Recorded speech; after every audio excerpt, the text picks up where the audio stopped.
David Knox wiped sweat from his brow, his hammer connecting with the old drywall in rhythmic thuds.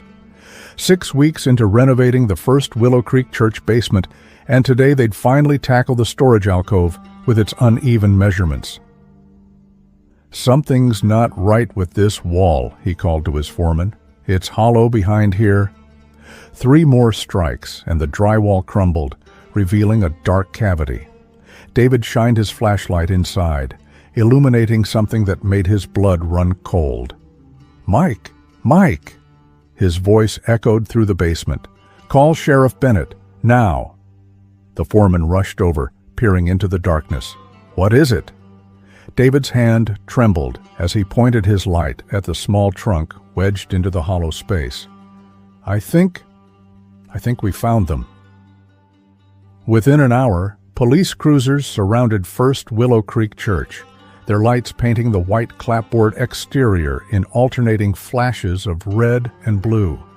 Yellow crime scene tape fluttered in the spring breeze as townspeople gathered across the street, their whispers growing with each passing minute. Sheriff Bennett emerged from the church entrance, his face ashen. His eyes scanned the crowd until he found the tall figure of Franklin Granger standing apart from the others. Their gazes locked, and the sheriff's slight nod confirmed what everyone feared. 6 years earlier, on a humid June evening in 1995, everything in Willow Creek changed forever.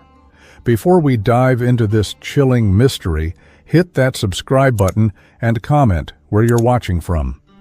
Every Last Seen Stories case is thoroughly researched to bring you the most compelling, unsolved mysteries. Willow Creek, Indiana had always been the kind of place where people left their doors unlocked. A farming community of barely 2,000 souls, it was a town where third-generation farmers nodded to fourth-generation shopkeepers each morning, where high school football games were community events, and where the 3 churches served as social hubs as much as places of worship. Among this close-knit community, the Granger twins stood out without trying. Identical in appearance but distinct in spirit, 14-year-old Lila and Tessa moved through town like sunbeams, impossible to ignore and impossible not to love. People would whisper with affection when they spotted the twins' matching blonde braids and summer dresses approaching down Main Street. Lila, older by 7 minutes, carried a permanent melody with her. Her fingers constantly tapped out rhythms on tabletops, and she'd spend hours strumming her acoustic guitar, composing country songs about places she'd never seen. "Nashville's calling me," she'd declare to anyone who'd listen, her blue eyes sparkling with conviction. Tessa, quieter but no less determined, carried a sketchbook everywhere. Her artistic talent had blossomed early, her drawings of the church's stained glass windows so precise that Reverend Dunbar had framed several in his office. "God gave you a rare gift," he'd told her once, making her blush with pride. Franklin Granger was the definition of a protective father, a broad-shouldered farmer whose weathered face rarely smiled except around his daughters. Marjorie, their mother, balanced his sternness with warmth, her kitchen always smelling of fresh bread and her hugs lasting a few seconds longer than necessary. Wednesday evenings meant Bible study at First Willow Creek Church. The routine never varied. The family would arrive together at 6:30, study until 7:45. Then the girls would walk the mile home while their parents stayed for the elder meeting that followed. June 14th, 1995 began as countless Wednesdays before it. The air hung heavy with humidity, promising a thunderstorm that never quite arrived. The twins wore matching floral dresses, their mother's handiwork, though Lila had added a denim jacket and Tessa wore her favorite cardigan. Reverend Harold Dunbar, a tall man with a gentle voice and perpetually worried eyes, led the study that night on the Book of Job, on faith tested through suffering. No one would recall the irony until much later. As Bible study concluded, Marjorie kissed her daughters goodbye at the church steps. "Straight home," Franklin reminded them, his standard parting words. "We know, Daddy," Lila answered, with a good-natured eye roll. "We'll start dinner," Tessa added, always practical. They waved to their Sunday school teacher, Mrs. Merritt, and to their best friend Abigail Cooper, then started down Elm Street, their blonde heads catching the evening light as they rounded the corner past old Mr. Harrison's house and disappeared from view. That was the last time anyone acknowledged seeing Lila and Tessa Granger alive. When the church elder meeting ended at 8:30, Franklin and Marjorie arrived home to an empty house. Dinner preparations had never been started. The back door remained locked as they had left it. By 9:15, Franklin was in his pickup truck, driving the route between church and home, his headlights sweeping across ditches and cornfields, Marjorie calling neighbors from the kitchen phone. By 10 o'clock, Sheriff Bennett had been notified. By midnight, half the town was searching, flashlights bobbing like fireflies across the darkened landscape. They wouldn't just run off, Marjorie insisted, her voice raw from calling their names. They wouldn't. The only potential lead came from Agatha Porter, an elderly woman whose house sat directly across from the church parking lot. "There was a blue van," she told Sheriff Bennett, her voice quavering with age. "Faded paint. I don't recall seeing it around town before." "Did you see the driver? Or a license plate?" Bennett pressed. Agatha shook her head. "My eyes aren't what they used to be. I just remember thinking it was odd, sitting there with no one in it." The first 48 hours of the investigation yielded nothing. No footprints veering from the path, no signs of struggle, no evidence of the blue van beyond Agatha's statement. The girls had simply vanished between the church steps and their family farm, as if they'd been plucked from the earth itself. 3 months after the disappearance, autumn painted Willow Creek in shades of amber and gold, but Franklin Granger noticed none of it. Every night at precisely 8 p.m., he drove his pickup slowly along the route his daughters should have taken home. Some nights he drove it 3 or 4 times, his eyes scanning the roadside ditches as if the passing of time might somehow reveal what had been hidden before. Inside the Granger farmhouse, Marjorie maintained the twins' bedroom with museum-like precision. 2 quilts were folded at identical angles at the foot of each bed. Hairbrushes sat on the dresser with strands of blonde hair still caught in the bristles. Homework from that final week remained stacked on their shared desk, Tessa's neat cursive contrasting with Lila's hurried scrawl. Every Friday, Marjorie placed fresh wildflowers in the small vase between their beds. "They'll want things to be nice when they come home," she would say to visitors who didn't know how to respond. The initial outpouring of community support gradually waned as weeks stretched into months. The search parties dwindled from hundreds to dozens, to just the most dedicated friends. The FBI agents who had swarmed the town eventually departed with apologies and promises to keep the case active.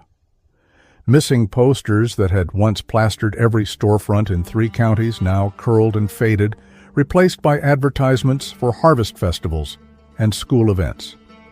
Life continued as it must, though a shadow hung over Willow Creek that no amount of sunlight could dispel. Franklin stopped attending church altogether. "How can I sit in those pews and listen to words about God's protection?" he demanded, when Marjorie gently suggested they return. Where was his protection when our girls needed it?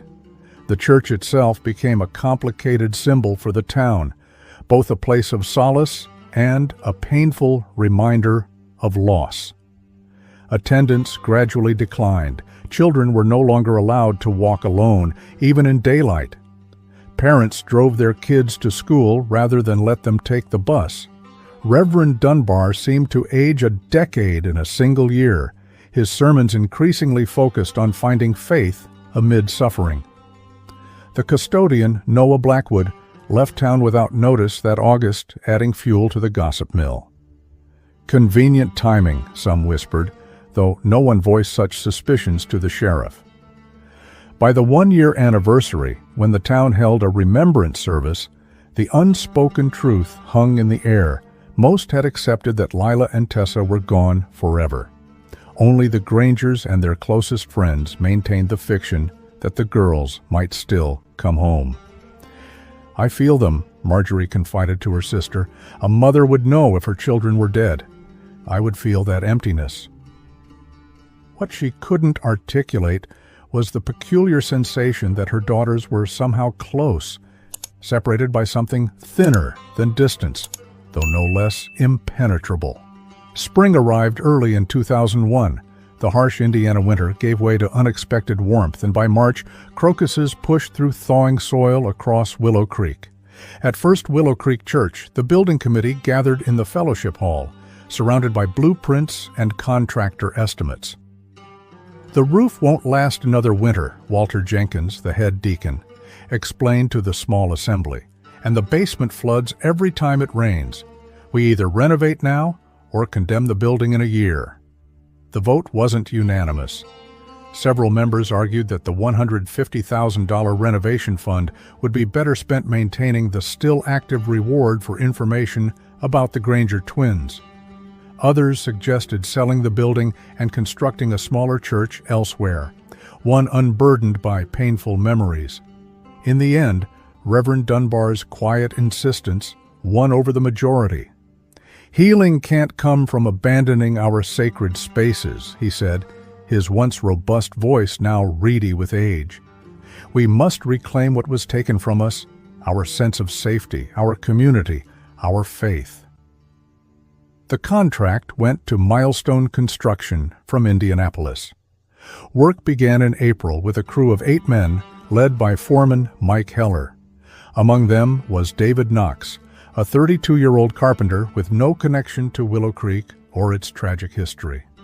Initial work focused on the sanctuary, replacing rotting pews, reinforcing the sagging balcony, restoring the stained glass windows that had inspired Tessa Granger's artwork years earlier.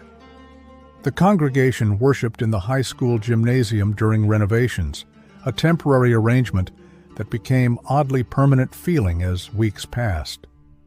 By early May, attention turned to the basement.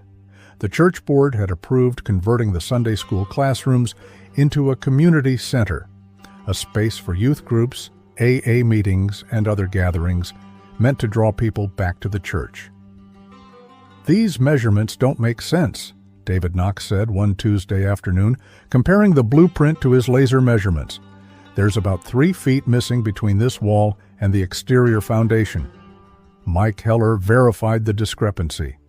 "Could be an old coal chute that was walled off, or maybe they changed the plans during the original construction." "Should we open it up? See what's there?" Heller considered the uneven wall. "Yeah, if there's hidden water damage or electrical issues, we need to know. Just be careful. These old buildings always have surprises." Neither man could have imagined just how prophetic those words would prove to be.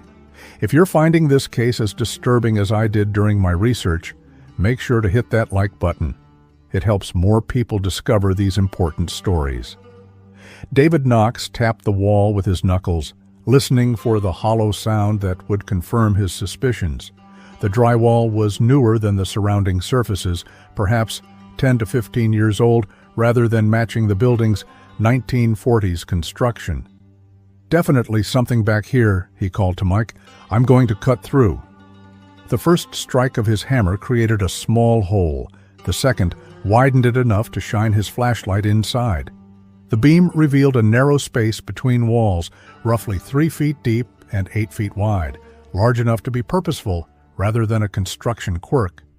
"Mike, come look at this." The foreman peered through the opening, his flashlight joining David's in illuminating the hidden chamber. In the far corner sat a small trunk covered in a fine layer of dust. That's not normal," Mike said, his voice unnaturally quiet. "We need to call someone." David's mind flashed to the missing girls he'd heard the other workers discussing at lunch, the twins who'd disappeared years ago. "The sheriff? Do you think—" Mike was already pulling out his phone. "This isn't just an old coal chute, Dave. Something's not right." Sheriff Bennett arrived within 20 minutes, his cruiser followed by 2 deputy vehicles. The construction crew was sent home for the day, all except Mike Heller, who stayed to explain their discovery. "We need to expand this opening carefully," Bennett instructed after examining the wall. "Document everything as we go." It took 30 minutes to create an opening large enough for an adult to pass through. Sheriff Bennett entered first, his camera documenting every detail before anything was touched. The trunk was old-fashioned, made of wood with metal reinforcements at the corners. A small padlock secured the latch. "We'll need bolt cutters," he called out. As word spread through town, a crowd began gathering outside the church. Yellow police tape created a perimeter that kept onlookers at bay, but their numbers grew with each passing hour. When Franklin Granger's pickup truck skidded to a halt across the street, Deputy Wilson intercepted him before he could duck under the tape. "Frank, you can't go in there." "Those are my daughters, Tom." Franklin's voice cracked with emotion. "If they found something about my girls, I have a right to know." "Sheriff Bennett will talk to you as soon as he can, I promise." Inside, the bolt cutters made quick work of the rusted padlock. Sheriff Bennett, now wearing latex gloves, carefully lifted the trunk's lid. The hinges creaked in protest after years of disuse. "Jesus Christ," he whispered. Inside lay an assortment of items meticulously arranged. 2 pairs of worn Mary Jane shoes, the kind teenage girls might have worn to church in the mid-90s. A Bible with a light blue cover, the names Lila and Tessa inscribed in girlish handwriting on the inside cover. Several passages were highlighted, including one from Psalms, "Though I walk through the valley of the shadow of death." Beneath the Bible lay 2 friendship bracelets, one blue and one green. Their hand-woven threads faded but intact. A small diary with a broken lock. And at the bottom of the trunk, face down, a stack of Polaroid photographs. Sheriff Bennett lifted one photo, then immediately placed it back, his face hardening. "Get the state crime lab on the phone," he instructed his deputy, "and call Detective Holloway at the state police. Tell her we've got a homicide scene." Outside, news traveled through the gathering crowd with electrical speed. By the time Franklin Granger saw Sheriff Bennett emerge from the church, his grim expression told the father everything he needed to know. "They found something, didn't they?" Franklin demanded, his voice carrying across the hushed crowd. "They found my girls." Sheriff Bennett placed a hand on Franklin's shoulder. "Frank, I need you to prepare yourself, and I need you to call Marjorie. She should hear this from you, not from rumors." Marjorie Granger's hands trembled as she lifted the small blue friendship bracelet. 6 years had passed, but she recognized her daughter's handiwork immediately. "Lila made this for her birthday," she whispered. She was so proud that she'd learned the pattern from a library book. The Grangers sat in Sheriff Bennett's office, surrounded by evidence bags containing their daughter's possessions. Each item confirmed the unthinkable, that the twins had somehow ended up in the basement of the very church they'd left that June evening. Franklin stood abruptly, his chair scraping against the linoleum floor. "Who knew about this? Who put my girls' things behind that wall?" "We're investigating every angle," Sheriff Bennett assured him. "The wall construction appears to date to August 1995, about 2 months after the girls disappeared." The church, Franklin's voice hardened. All this time, they were right there in that damn church. By nightfall, news vans from Indianapolis and Chicago lined Main Street. Reporters with microphones conducted interviews against the backdrop of the church, their satellite trucks parked haphazardly along the narrow road. Mayor Wilson called an emergency town meeting at the high school gymnasium. Nearly everyone in Willow Creek attended, the bleachers filled beyond capacity, the tension palpable. "I know we're all shocked and heartbroken by today's discovery," the mayor began. "Sheriff Bennett and the state police are conducting a thorough investigation." From the front row, Franklin Granger stood. "What about Reverend Dunbar? Where is he tonight?" All eyes turned to the elderly pastor, seated alone in the corner, his shoulders hunched under the weight of collective suspicion.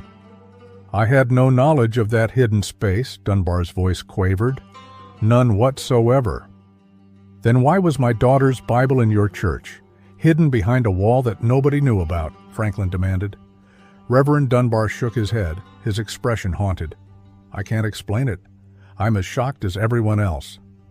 State Police Detective Vera Holloway, a stern woman with prematurely gray hair, took the microphone. "We're treating this as an active homicide investigation. The forensics team has identified blood traces on one of the shoes recovered from the scene. We're conducting DNA testing to confirm identity." A collective gasp rippled through the gymnasium. "I'm going to ask anyone with information about Noah Blackwood, the former church custodian, to speak with us immediately," Detective Holloway continued. "And we'll be interviewing all church staff and board members from 1995. Later that evening, hundreds gathered on the church lawn for a candlelight vigil. Photos of Lila and Tessa, frozen forever at 14, were held aloft as the community sang hymns and shared memories. Marjorie Granger stood silent, a candle trembling in her hands, while Franklin remained in his truck at the edge of the crowd, unable to approach the building that had become, in his mind, his daughter's tomb. As the investigation intensified, it came to light that the church basement had undergone hasty renovations in late summer 1995. Records showed the work had been authorized as emergency repairs following water damage, though former board members couldn't recall any significant flooding that year. The community fractured along predictable lines, those defending the church and its leadership against those demanding accountability. Old friendships dissolved over dinner tables as accusations flew and suspicions festered. For the Grangers, each revelation was a fresh wound. The possibility that their daughters had been hidden so close, perhaps while search parties combed the countryside, was almost too painful to bear.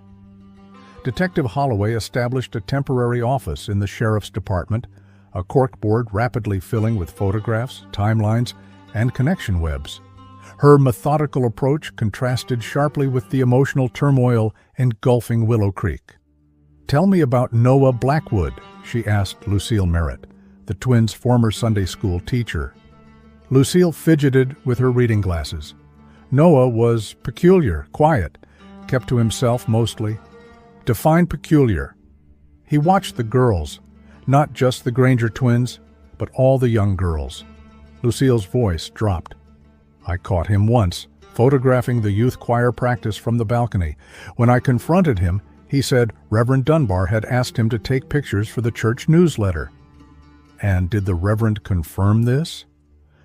"I never asked," Lucille admitted, shame coloring her features. "I wanted to believe him." Over the next week, Detective Holloway uncovered a troubling pattern. Church financial records revealed monthly payments of $500 to a maintenance fund, beginning in July 1995 and continuing for nearly a year. The fund had no receipts, no documentation, and no board oversight. More damning was the confirmation that Noah Blackwood owned a blue van registered in his name until August 1995, when the title was transferred to a dealership in Kentucky. Forensic analysis of Tessa's recovered diary yielded the most disturbing evidence. Though many pages were damaged by moisture, several entries from spring 1995 remained legible. "Mr. Noah was watching us again during choir. Lila thinks I'm being dramatic, but he makes me uncomfortable.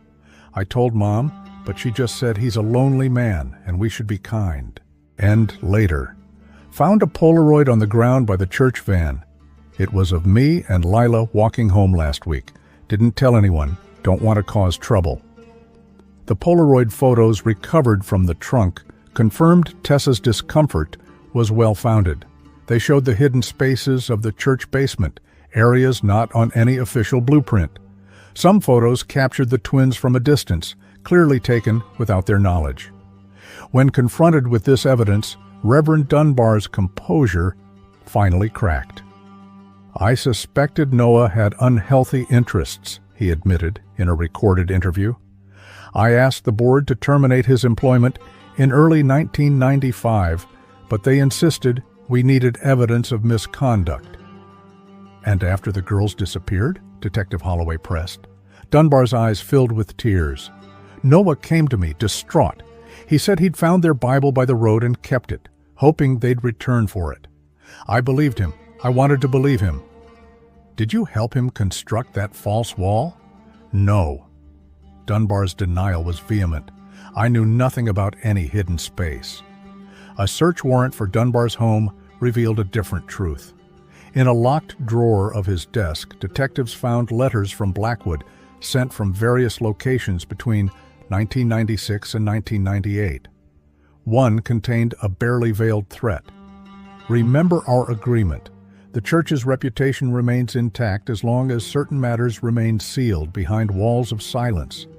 The Lord works in mysterious ways, and so do I." This investigation took a shocking turn I didn't see coming. If you think you know what happened to the twins, leave your theory in the comments below.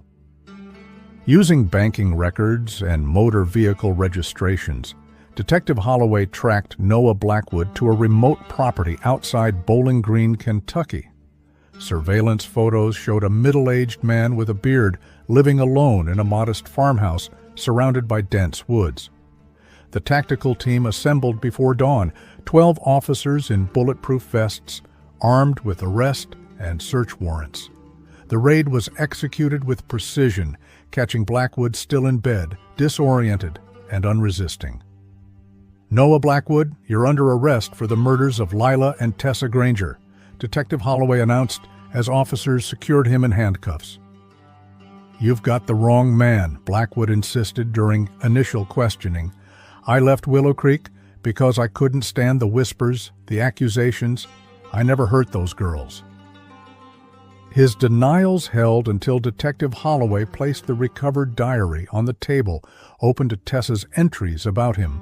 Then she added the Polaroid photos, one by one, creating a mosaic of obsession. "You watched them for months," Holloway stated. "You documented their routines. You knew exactly when they'd be walking home alone." Blackwood's composure crumbled. "It wasn't supposed to happen like that. I just wanted to talk to them." Over the next 6 hours, Blackwood's confession emerged in disjointed fragments. His obsession with the twins had begun months before their disappearance. He'd created a shrine of sorts in his small apartment above the church maintenance shed, collecting discarded items, taking photographs, fantasizing about rescuing them from some imagined danger. On June 14, 1995, he acted on those fantasies. "I told them their father had been in an accident," he admitted, "that he'd sent me to bring them to the hospital. Lila didn't believe me. She was always the skeptical one. When Lila attempted to run, Blackwood panicked. He grabbed her arm, and when she screamed, he covered her mouth. Tessa, frozen in shock, watched as her sister struggled. "I didn't mean to hurt them," Blackwood insisted, though his account contradicted itself repeatedly. "Lila hit her head when she fell. There was so much blood, Tessa wouldn't stop screaming after that." Blackwood had hidden the girls in the church basement, in a storage room accessible only through the boiler room. When the search for the missing twins intensified, he constructed a false wall to conceal the space. "Reverend Dunbar found me there," Blackwood admitted. "He saw what I'd done." Rather than reporting Blackwood to authorities, Dunbar made a fateful choice: to protect the church from scandal. He helped arrange Blackwood's quiet departure from town and authorized the renovation that permanently sealed off the hidden room. "He said if I left and never came back, he'd make sure no one found out," Blackwood explained. "He was protecting the church, not me." "And the girls' remains?" Detective Holloway asked, her voice steady despite the horror of the conversation. Blackwood directed authorities to a wooded area on his Kentucky property. "I couldn't leave them there in the church, not after what happened. I brought them here where they'd have peace." A forensic team uncovered 2 sets of remains in shallow graves, marked only by crude wooden crosses. DNA testing would later confirm they belonged to Lila and Tessa Granger. In Blackwood's farmhouse, investigators discovered a bedroom shrine dedicated to the twins. Newspaper clippings about their disappearance covered one wall.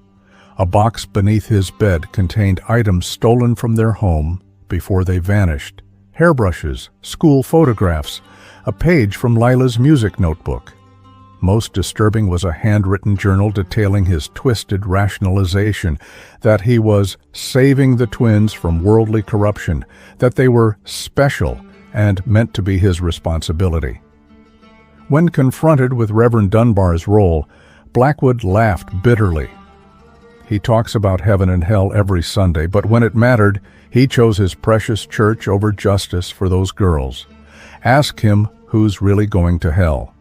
Noah Blackwood's trial began 11 months after his arrest. The proceedings lasted just 8 days. His confession, combined with overwhelming physical evidence, left little room for legal maneuvering. The jury deliberated for less than 2 hours before returning guilty verdicts on all counts: 2 charges of first-degree murder, 2 charges of kidnapping, and numerous lesser charges. The judge sentenced Blackwood to life imprisonment without possibility of parole. Reverend Harold Dunbar's trial followed shortly thereafter. Though his attorney argued that Dunbar had acted under duress and fear, the prosecution demonstrated how his silence and active concealment had obstructed justice for 6 years.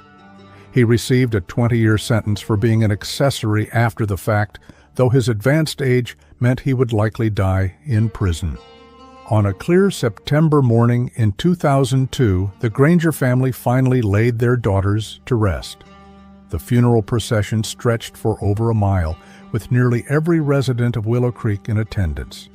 2 white caskets side by side were lowered into the earth as Marjorie clutched the recovered friendship bracelets in her trembling hands. "They're together," she whispered to Franklin.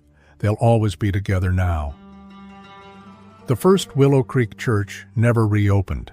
After heated debate, the congregation voted to demolish the building, unable to reconcile their faith with the horrors that had occurred within its walls. In its place, they created a memorial garden with twin fountains and benches arranged in a circle, a place for reflection rather than worship. A scholarship fund established in the twins' names provided annual awards to 2 female students pursuing arts and music, honoring Tessa's artistic talent and Lila's musical dreams. The first recipients included Abigail Cooper, who had been the twins' best friend in 1995, now a senior preparing to study child psychology. Willow Creek itself would never fully recover. Though justice had been served, the revelation that evil had hidden in plain sight behind the respected facade of the church shattered the community's sense of security and trust.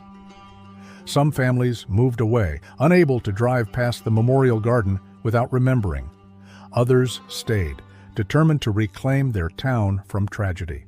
Doors that had once been left unlocked now featured deadbolts and security systems. Children no longer walked alone, even in daylight. Franklin and Marjorie Granger remained in their farmhouse, finding a different kind of peace now that they knew the truth. They converted the twins' bedroom into a small library filled with books Lila and Tessa had loved, a space of remembrance rather than frozen grief. On the anniversary of the discovery each year, the town gathered at the memorial garden to release butterflies, symbols of transformation and hope. The ritual brought a measure of healing to a community forever changed by secrets kept and finally revealed. This case reminds us that evil can hide in plain sight. If this story impacted you, please share it to spread awareness. Subscribe and hit the notification bell to be first to hear the next chilling last seen story. What case should we cover next? Let me know in the comments.